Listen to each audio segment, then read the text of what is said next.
ओम श्री गणेशाय नमः। ओम नमो भगवते वासुदेवाय नमः। दोस्तों, आज की वीडियो में सुनेंगे वैशाख मास महात्म्य की आगे की कथा। इस अध्याय में जानेंगे मृत्यु के अनंतर के कृत्य, सब आदि नाम वाले 6 पिंड दानों का फल, दाह संस्कार की विधि, पंचक में दाह का निषेध, दाह के अनंतर किए जाने वाले कृत्य, शिशु आदि की अंत्येष्टि का विधान। हे खगेश्वर, उस शव को चिता पर रख के वहां 2 पिंड प्रदान करे। प्रेत के नाम से एक पिंड चिता पर तथा दूसरा शव के हाथ में देना चाहिए। चिता में रखने के बाद से उस शव में प्रेतत्व आ जाता है। प्रेत कल्प को जानने वाले कतिपय विद्वजन चिता पर दिए जाने वाले पिंड को साधक नाम से संबोधित करते हैं। अतः चिता पर साधक नाम से तथा शव के हाथ पर प्रेत नाम से पिंडदान करें। इस प्रकार 5 पिंड प्रदान करने से शव में आहुति योग्यता संपन्न होती है। अन्यथा शमशान में स्थित पूर्वोक्त पिशाच, राक्षस तथा यक्ष आदि उसकी आहुति योग्यता के उपघातक होते हैं। प्रेत के लिए 5 पिंड देकर हवन किए हुए उस क्रव्याद अग्नि को तिनकों पर रखकर यदि पंचक, धनिष्ठा, शतभिषा, पूर्वा भाद्रपद, उत्तरा भाद्रपद और रेवती, ये 5 नक्षत्र पंचक कहलाते हैं और इन पंचकों के स्वामी ग्रह क्रमशः वसु, वरुण, अजचरण अथवा अजयपात, अहिवर्ण और पूषा है। ना हो तो पुत्र अग्नि प्रदान करें। पंचक में जिसका मरण होता है उस मनुष्य को सद्गति नहीं प्राप्त होती। पंचक शांति किए बिना उसका दाह संस्कार नहीं करना चाहिए, अन्यथा अन्य की मृत्यु हो जाती है। धनिष्ठा नक्षत्र के उत्तरार्ध से रेवती तक 5 नक्षत्र पंचक संज्ञक है। इनमें मृत व्यक्ति दाह के योग्य नहीं होता और उसका दाह करने से परिणाम शुभ नहीं होता। इन नक्षत्रों में जो मरता है उसके घर में कोई हानि होती है। पुत्र और सगोत्रियों को भी कोई विघ्न होता है, अथवा इस पंचक में भी दाह विधि का आचरण करके मृत व्यक्ति का दाह संस्कार हो सकता है। पंचक मरण प्रयुक्त सभी दोषों की शांति के लिए उस दाह विधि को कहूंगा। हे ताक्षर, कुश से निर्मित 4 पुतलों को नक्षत्र मंत्रों से अभिमंत्रित करके सबके समीप में स्थापित करें। तब उन पुतलों में प्रतप्त सुवर्ण रखना चाहिए और फिर नक्षत्रों के नाम मंत्रों से होम करना चाहिए। पुनः प्रेता जयता नर इंद्रो व सर्वो इक्षतु ऋग्वेद। इसके बाद उन पुतलों के नाम सबका दाह करे। सपिंड श्राद्ध के दिन पुत्र यथा विधि पंचक शांति का अनुष्ठान करे। पंचक दोष की शांति के लिए क्रमशः तिल पूर्ण पात्र, सोना, चांदी, रत्न तथा धृत पूर्ण कांस्य पात्र का दान करना चाहिए। इस प्रकार पंचक शांति विधान करके जो सब दाह करता है उसे पंचक जन्य कोई विघ्न बाधा नहीं होती और प्रेत भी सद्गति प्राप्त करता है। इस प्रकार पंचक में मृत व्यक्ति का दाह करना चाहिए और पंचक के बिना मरने पर केवल 100 का दाह करना चाहिए। यदि मृत व्यक्ति की पत्नी सती हो रही है तो उसके दाह के साथ ही सबका दाह करना चाहिए। अपने पति के प्रिय संपादन में संलग्न पतिव्रता नारी यदि उसके साथ परलोक गमन करना चाहे, सती होना स्त्री की इच्छा पर निर्भर करता है। सती के नाम पर कोई जबरदस्ती नहीं होनी चाहिए। तो पति की मृत्यु होने पर स्नान करे और अपने शरीर को कुकुम, अंजन, सुंदर वस्त्राभूषण आदि से अलंकृत करे। ब्राह्मणों और बंधु बांधवों को दान दे। गुरुजनों को प्रणाम करके तब घर से बाहर निकले। इसके बाद देवालय जाकर भक्ति पूर्वक भगवान विष्णु को प्रणाम करे। वहां अपने आभूषणों को समर्पित करके वहां से श्रीफल लेकर लज्जा और मोह का परित्याग करके शमशान भूमि में जाए। तब वहां सूर्य को नमस्कार करके चिता की परिक्रमा करके पुष्प शया रूपी चिता पर चढ़े और अपने पति की गोद में लिटाए। तदनंतर सखियों को श्रीफल देकर दाह के लिए आज्ञा प्रदान करे और शरीर दाह को गंगा जल में स्नान के समान मानकर अपना शरीर जलाए। गर्भिणी स्त्री को अपने पति के साथ अपना दाह नहीं करना चाहिए। प्रसव करके और उत्पन्न बालक का पोषण करने के अनंतर उसे सती होना चाहिए। यदि स्त्री अपने मृत पति के शरीर को लेकर अपने शरीर का दाह करती है तो अग्नि उसके शरीर मात्र को जलाती है, उसकी आत्मा को कोई पीड़ा नहीं होती। थोके जाते हुए स्वर्ण आदि धातुओं का मल जैसे अग्नि में जल जाता है, उसी प्रकार पति के साथ जलने वाली नारी अमृत के समान अग्नि में अपने पापों को जला देती है। जिस प्रकार शक्ति परायण धर्मात्मा पुरुष शपथ के समय तपे हुए लोक पिंड आदि को लेने पर भी नहीं जलता, उसी प्रकार चिता पर पति के शरीर के साथ संयुक्त वह नारी भी कभी नहीं जलती, अर्थात उसे दाह प्रयुक्त कष्ट नहीं होता। प्रत्युत उसकी अंतरात्मा मृत व्यक्ति की अंतरात्मा के समान अंतरात्मा के साथ एक तत्व प्राप्त कर लेती है।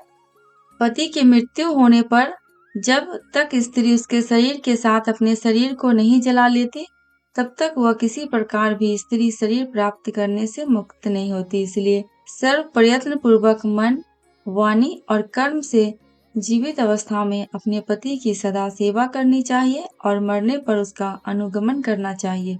पति के मरने पर जो स्त्री अग्नि में आरोहण करती है, वह महर्षि वशिष्ठ की पत्नी अरुंधति के समान होकर स्वर्ग लोक में सम्मानित होती है। वहां वह पति परायणा नारी अप्सरा गणों के द्वारा स्तूयमान होकर 14 इंद्रों के राज्य काल पर्यंत अर्थात एक कल्प तक अपने पति के साथ स्वर्ग लोक में रमन करती है। जो सती अपने भर्ता का अनुगमन करती है, वो अपने मातृकुल, ऋतिकुल और पतिकुल इन तीनों कुलों को पवित्र कर देती है। मनुष्य के शरीर में 3.5 करोड़ रोमकूप है। उतने काल तक वह नारी अपने पति के साथ स्वर्ग में आनंद करती है। वह सूर्य के समान प्रकाशमान विमान में अपने पति के साथ क्रीड़ा करती है और जब तक सूर्य और चंद्र की स्थिति रहती है तब तक पति लोक में निवास करती है। इस प्रकार दीर्घ आयु प्राप्त करके पवित्र कुल में पैदा होकर पति रूप में वह पतिव्रता नारी उसी जन्मांतरीय पति को पुनः प्राप्त करती है। जो स्त्री क्षण मात्र के लिए होने वाले दाह दुख के कारण इस प्रकार के सुखों को छोड़ देती है, वह मूर्खा जन्म पर्यंत वीरहाग्नि में जलती रहती है। इसलिए पति को शिव स्वरूप जानकर उसके साथ अपने शरीर को जला लेना चाहिए। सबके आधे या पूरे जल जाने पर उसके मस्तक को फोड़ना चाहिए। गृहस्थों के मस्तक को काष्ठ से और यतियों के मस्तक को श्रीफल से फोड़ना चाहिए। पृथ्वी लोक की प्राप्ति के लिए उसके ब्रह्मरंध्र का भेदन करके उसका पुत्र निम्न मंत्र से अग्नि में घी की आहुति दे। हे अग्निदेव, तुम भगवान वासुदेव के द्वारा उत्पन्न किए गए हो। इसके तेजोमय दिव्य शरीर की उत्पत्ति हो। स्वर्ग लोक में गमन करने के लिए इसका स्थूल शरीर जलकर तुम्हारा हवि हो। यह तर्थ तुम प्रज्वलित हो। इस प्रकार मंत्र सहित तिल मिश्रित घी की आहुति देकर जोर से रोना चाहिए। उससे मृत प्राणी सुख प्राप्त करता है। दाह के अनंतर स्त्रियों को स्नान करना चाहिए। तत्पश्चात पुत्रों को स्नान करना चाहिए। तदनंतर मृत प्राणी के गोत्र नाम का उच्चारण करके तिलांजलि देनी चाहिए। फिर नीम के पत्तों को चबाकर मृतक के गुणों का गान करना चाहिए। आगे आगे स्त्रियों को और पीछे पुरुषों को घर जाना चाहिए और घर में पुनः स्नान करके गोग्रास देना चाहिए। पत्तल में भोजन करना चाहिए और घर का अन्न नहीं खाना चाहिए। मृतक के स्थान को लीपकर वहां 12 दिन तक रात दिन दक्षिणाभिमुख अखंड दीपक जलाना चाहिए। हे ताक्षर, सब दाह के दिन से लेकर 3 दिन तक सूर्यास्त होने पर शमशान भूमि में अथवा चौराहे पर मिट्टी के पात्र में दूध तथा जल देना चाहिए। काठ की 3 लकड़ियों को दृढ़ता पूर्वक सूत से बांधकर अर्थात तिगोरिया बनाकर उस पर दूध और जल से भरे हुए कच्चे मिट्टी के पात्र को रखकर यह मंत्र पढ़े। हे प्रेत, तुम शमशान की आग से जले हुए हो, बांधवों से परित्यक्त हो। यह जल और यह दूध तुम्हारे लिए है। इसमें स्नान करो और इसे पियो। याज्ञवल्क्य स्मृति की मित्राक्षरा में विज्ञानेश्वर ने कहा है कि प्रेत के लिए जल और दूध पृथक पृथक पात्रों में रखना चाहिए और प्रेत अतृष्णाहि कहकर जल तथा चेदम कहकर दूध रखना चाहिए। सानिक जिन्होंने अग्न्याधान किया हो को चौथे दिन अस्थि संचय करना चाहिए और निषिद्ध वार तिथि का विचार करके नीरग्नि को तीसरे अथवा दूसरे दिन अस्थि संचय करना चाहिए। अस्थि संचय के लिए शमशान भूमि में जाकर स्नान करके पवित्र हो जाए, ऊन का सूत्र लपेटकर और पवित्री धारण करके शमशान वासियों भूतादि के लिए पुत्र एमायात्वा ये जो इस मंत्र के उरद की बलि देनी चाहिए और 3 बार परिक्रमा करनी चाहिए। हे खगेश्वर, इसके बाद चिता स्थान को दूध से सींचकर जल से सींचे, तदनंतर अस्थि संचय करे और उन अस्थियों को पलाश के पत्ते पर रखकर दूध और जल से धोए और पुनः मिट्टी के पात्र पर रखकर यथाविधि श्राद्ध पिंड दान करे। त्रिकोण स्थंडिल बनाकर उसे गोबर से लिपे, दक्षिणाभिमुख होकर अस्था पिंडल के तीनों कोनों पर 3 पिंडदान करे। चिता भस्म को एकत्र करके उसके ऊपर तिपाई रखकर उस पर खुले मुख वाला जल पूर्ण घट स्थापित करे। इसके बाद चावल पकाकर उसमें दही और घी तथा मिष्ठान मिलाकर जल के सहित प्रेत की यथाविधि बलि प्रदान करे। ये खग फिर उत्तर दिशा में 15 कदम जाए और वहां गड्ढा बनाकर अस्थि पात्र को स्थापित करे। उसके ऊपर दाह जनित पीड़ा नष्ट करने वाला पिंड प्रदान करे और गड्ढे से उस अस्थि पात्र को निकालकर उसे लेकर जलाशय को जाए, वहां दूध और जल से उन अस्थियों को बार बार प्रक्षालित करके चंदन और कुकुम्भ से विशेष रूप से लेपित करे। फिर उन्हें एक दोने में रखकर हृदय और मस्तक में लगाकर उनकी परिक्रमा करे तथा उन्हें नमस्कार करके गंगा जी में विसर्जित करे। जिस मृत प्राणी की अस्थि 10 दिन के अंतर्गत गंगा में विसर्जित हो जाती है, उसका ब्रह्मलोक से कभी भी पुनरागमन नहीं होता। गंगा जल में मनुष्य की अस्थि जब तक रहती है, उतने 1000 वर्षों तक वह स्वर्ग लोक में विराजमान रहता है। गंगा जल की लहरों को छूकर हवा जब मृतक का स्पर्श करती है, तब उस मृतक के पातक तत्क्षण ही नष्ट हो जाते हैं। महाराज भगीरथ उग्र तप से गंगा देवी की आराधना करके अपने पूर्वजों का उद्धार करने के लिए गंगा देवी को ब्रह्मलोक से भूलोक ले आए थे, जिनके जल ने भस्मीभूत राजा सगर के पुत्रों को स्वर्ग में पहुंचा दिया। उन गंगा जी का पवित्र यश तीनों लोकों में विख्यात है। जो मनुष्य अपनी पूर्वावस्था में पाप करके मर जाते हैं, उनकी अस्थियों को गंगा में छोड़ने पर वे स्वर्ग लोक चले जाते हैं। किसी महाअरण्य में सभी प्राणियों की हत्या करने वाला कोई व्याध सिंह के द्वारा मारा गया और जब वह नरक को जाने लगा, तभी उसकी अस्थि गंगा जी में गिर पड़ी, जिससे वह दिव्य विमान पर चढ़कर देवलोक को चला गया। इसलिए सत्पुरुष को स्वतः ही अपने पिता की अस्थियों को गंगा जी में विसर्जित करना चाहिए। अस्थि संचयन के अनंतर 10 गात्र विधि का अनुष्ठान करना चाहिए। यदि कोई व्यक्ति विदेश में या वन में अथवा चोरों के भय से मरा हो और उसका शव प्राप्त न हुआ हो, तो जिस दिन उसके निधन का समाचार सुने, उस दिन कुश का पुत्तल बनाकर पूर्व विधि के अनुसार केवल उसी का दाह करे और उसके भस्म को लेकर गंगा जल में विसर्जित करे। 10 गात्रादि कर्म भी उसी दिन से प्रारंभ करना चाहिए और सावत श्राद्ध में भी उसी दिन सूचना प्राप्त होने वाले को ग्रहण करना चाहिए।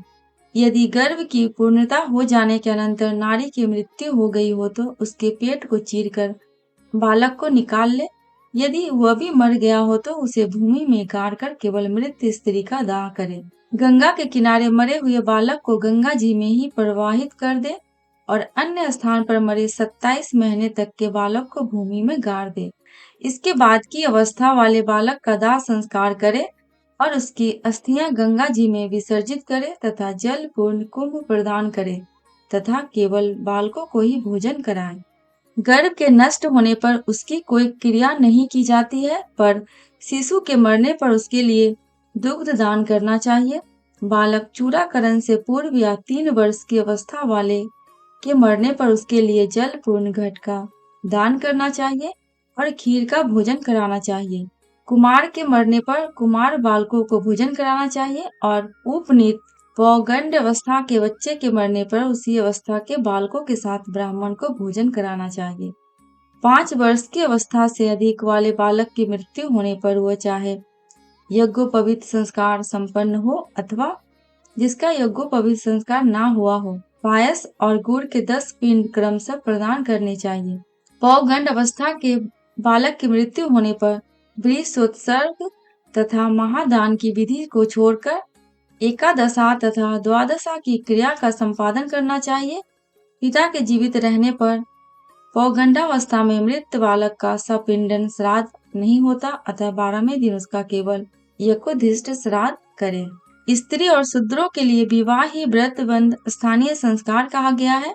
व्रत अर्थात उपनयन के पूर्व मरने वाले सभी वर्णों के मृतकों के लिए उनकी अवस्था के अनुकूल समान क्रिया होनी चाहिए। जिसने थोड़ा कर्म किया हो, थोड़े विषय से जिसका संबंध रहा हो, कम अवस्था हो और स्वल्प देह वाला हो, ऐसे जीव के मरने पर उसकी क्रिया भी स्वल्प ही होनी चाहिए। किशोर अवस्था के और तरुण अवस्था के मनुष्यों के मरने पर स्यादान, वृषोत्सर्गी, पददान, महादान और गोदान आदि क्रियाएं करनी चाहिए। सभी प्रकार के सन्यासियों की मृत्यु होने पर उनके पुत्रों आदि के द्वारा न तो उनका दाह संस्कार किया जाना चाहिए और न उन्हें तिलांजलि देनी चाहिए और न ही उनकी 10 गात्रादि क्रिया करनी चाहिए, क्योंकि दंड ग्रहण कर लेने के मात्र से नर ही नारायण स्वरूप हो जाता है। त्रिदंड मन, वाणी और इंद्रियों का संयम ही त्रिदंड है। ग्रहण करने से मृत्यु के अनंतर उस जीव को प्रेतत्व प्राप्त नहीं होता। ज्ञानी जन तो अपने स्वरूप का अनुभव कर लेने के कारण सदा मुक्त ही होते हैं, इसलिए उनके उद्देश्य से दिए जाने वाले पिंडों की भी उन्हें आकांक्षा नहीं होती। अतः उनके लिए पिंडदान और उदक क्रिया नहीं करनी चाहिए, किंतु पितृभक्ति के कारण तीर्थ श्राद्ध और गया श्राद्ध करनी चाहिए। हे ताक्षर, हंस, परमहंस, कुटीचक और बहुदक, इन चारों प्रकार के सन्यासियों की मृत्यु होने पर उन्हें पृथ्वी में गाड़ देना चाहिए। गंगा आदि नदियों के उपलब्ध न रहने पर ही पृथ्वी में गाड़ने की विधि है। यदि वहाँ कोई महानदी हो तो उन्हीं में उन्हें जल समाधि दे देनी चाहिए। आज की कथा बस यहीं तक। दोस्तों, कमेंट बॉक्स में भगवान विष्णु एवं माता लक्ष्मी की जयकारा लगाना बिल्कुल भी मत भूलना। आपको मेरे चैनल पे व्रत त्योहारों की जानकारियां एवं उनसे जुड़ी कथा कहानियां मिलती रहेंगी। अगर आपको ये वीडियो थोड़ी सी भी अच्छी लगी हो तो प्लीज मेरे चैनल को सब्सक्राइब करके मेरे वीडियो को लाइक एंड शेयर कर देना। अंत तक वीडियो में बने रहने के लिए आपका दिल से बहुत बहुत शुक्रिया।